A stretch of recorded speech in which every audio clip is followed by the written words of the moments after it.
Estamos de volta ao segundo bloco do Antenados na Geral. Estamos falando sobre as características de um bom pastor.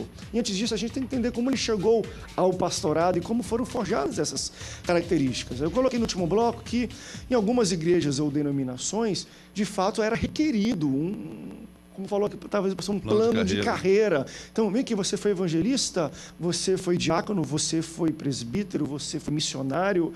E se a pessoa não conseguisse, né, essas escadinhas, ela não poderia chegar a pastor.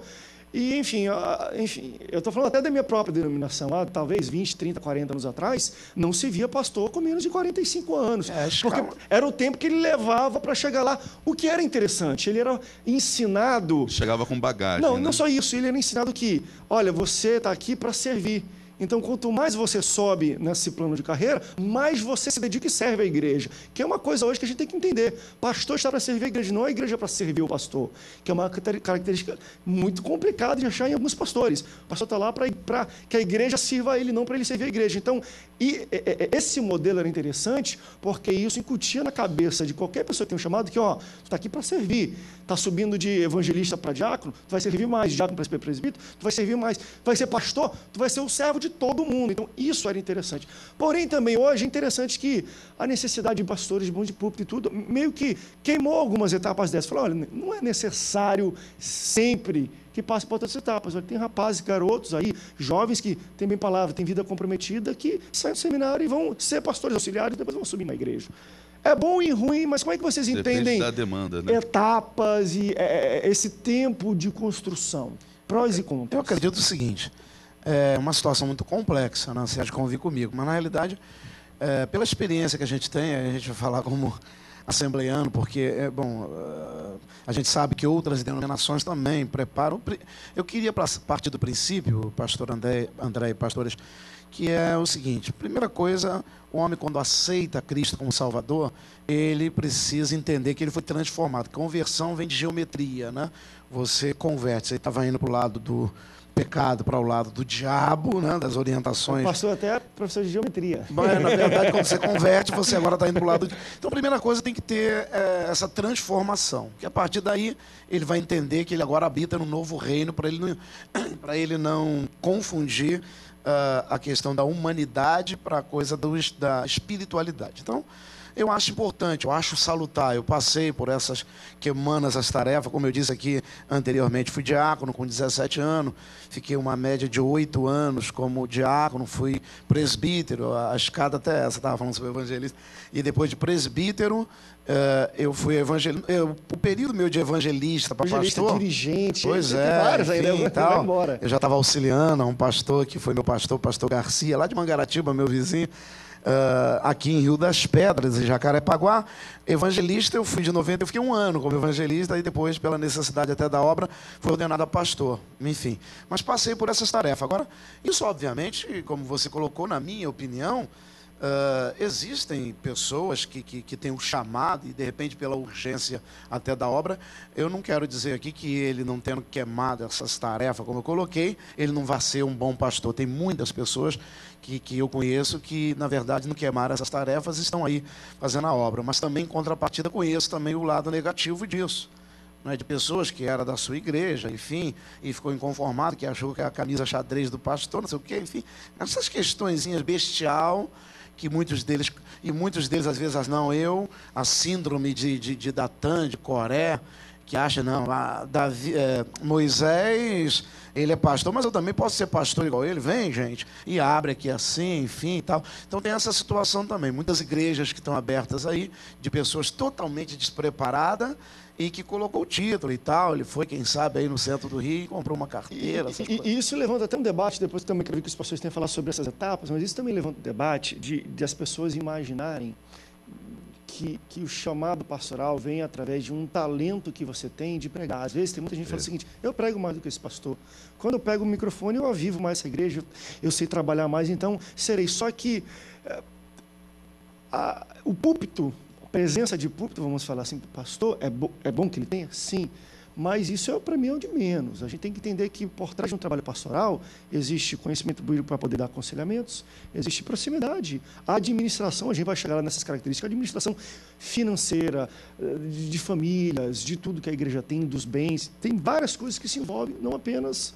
E, claro, é um antecedente a isso, bom nome, boa reputação, boa família, né? André, esse ponto que você levantou é bastante interessante. O nosso ministério, ele trabalha dentro do princípio dos 5 ministérios, né? E eu sou de origem da Assembleia de Deus, sou nascido e criado no Evangelho.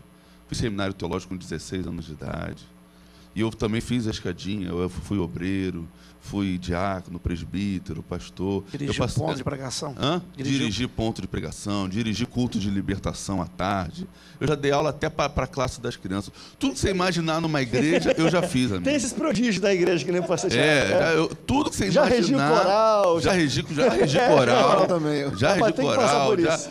Eu só não fui responsável pelo ministério feminino. O resto eu fiz tudo. Mas, por um lado, é salutar esse processo, que isso vai te forjando, isso vai trazendo maturidade, isso faz com que você acumule responsabilidade, né? E vai te amadurecendo. Mas quando a gente olha num contexto de reino de Deus, e a gente parte para a Bíblia, a gente não vê as pessoas fazendo essa escadinha. Você vê que Jesus chama discípulos de apóstolo direto. O Espírito Santo chama pessoas profeta direto. Está entendendo? E esse plano de carreira, essa estrutura de plano de carreira que tem na igreja, ela é perigosa por quê? Porque tem muito pastor que não é pastor. O cara é pastor, mas o cara tem uma unção mestral, ele é um mestre, ele é um doutor, né? Ele sabe ensinar, ele tem didática, mas ele não tem o chamado. É um bom pregador, mas ele não é pastor. Como nós falamos aqui no início, pastor é aquele que ama gente, que ama pessoas, que está com as ovelhas, que cuida das ovelhas. Há uns anos atrás eu li um livro muito interessante chamado Muito Carisma e Pouco Caráter, né? Então, eu tenho uma premissa. Nem todo líder é um pastor, mas todo pastor é um bom líder. Então, não é porque o cara tem liderança, ele se destaca na igreja, que ele tem um chamado pastoral. Às vezes ele tem um chamado evangelístico. E tem gente que o chamado dele é ser evangelista e ele vai ser evangelista até Jesus voltar. Tem gente que o chamado é ser diácono, ele vai ser diácono até Jesus voltar. Então, até Jesus voltar. Então, essa questão do plano de carreira é muito perigosa, porque a gente está transformando pessoas que não têm o chamado pastoral, não têm a unção pastoral, não têm o amor pastoral, e estamos colocando essas pessoas para cuidar de vidas. E o resultado é que a gente vê o tempo todo pessoas feridas, pessoas sendo ovelhas totalmente desorientadas, feridas, machucadas, e fica essa mudança de igreja para igreja, porque tem muita gente que está no púlpito, tem o título de pastor, mas não tem a unção, o chamamento genuíno de pastor. Então, eu acredito nisso. Eu acredito que quem escolhe, quem separa, como acontecia na igreja primitiva, é o Espírito Santo. Ele tinha a voz ativa. O povo estava lá orando, jejuando, e o Espírito Santo falou assim: separa para mim Paulo e Barnabé. Paulo não era nada, Barnabé não era nada.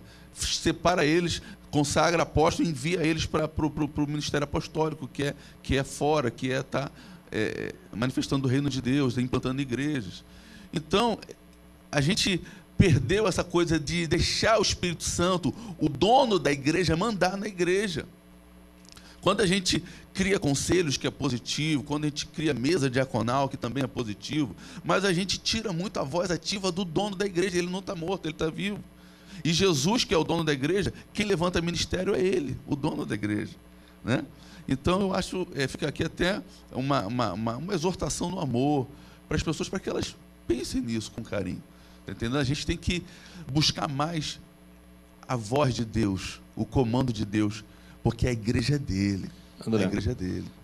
Eu acho interessante esse processo. Na minha denominação acontece diferente. A gente não precisa obedecer esses estágios.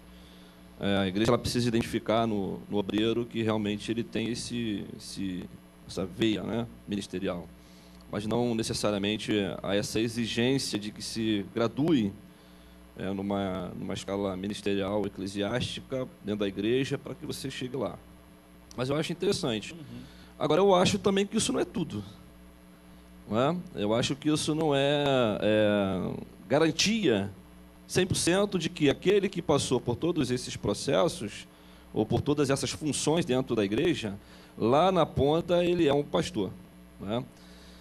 Eu volto a falar o seguinte, e aí tem que ter muita clareza, transparência, verdade daquele que exerce o cargo. Porque aquele que exerce o cargo, e ele recebe o chamado não do homem, não do líder, não do pastor que o lidera, ou do presbitério ao qual ele está inserido, mas aquele que recebe o chamado de Deus, ele tem a certeza de que ele é chamado para aquela função, ele pensa a igreja, ele respira a igreja, ele pensa o reino de Deus, ele exala o reino de Deus, o que está na frente dele é o reino de Deus. E ele tem vida, né, comprometida com a exigência desse rei. Então, eu acho que a pessoa que ela é convidada, né, pela sua igreja, pela sua denominação, para exercer essa função, ela precisa ter muito caráter para dizer, olha, eu não tenho esse chamado. Eu sou muito bom e eu tenho um chamado para ser o diácono, eu sou muito bom, eu tenho um chamado para ser o dirigente, sou muito bom, eu tenho um chamado para ser o presbítero, mas para ser o pastor eu não recebo esta chamada. E o que a gente vê muitas vezes, né, olhando para esse processo, é que há um condicionamento.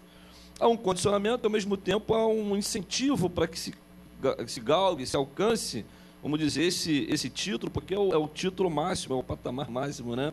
E que, de uma certa maneira, traz um certo conforto, né? Um certo status, etc, etc.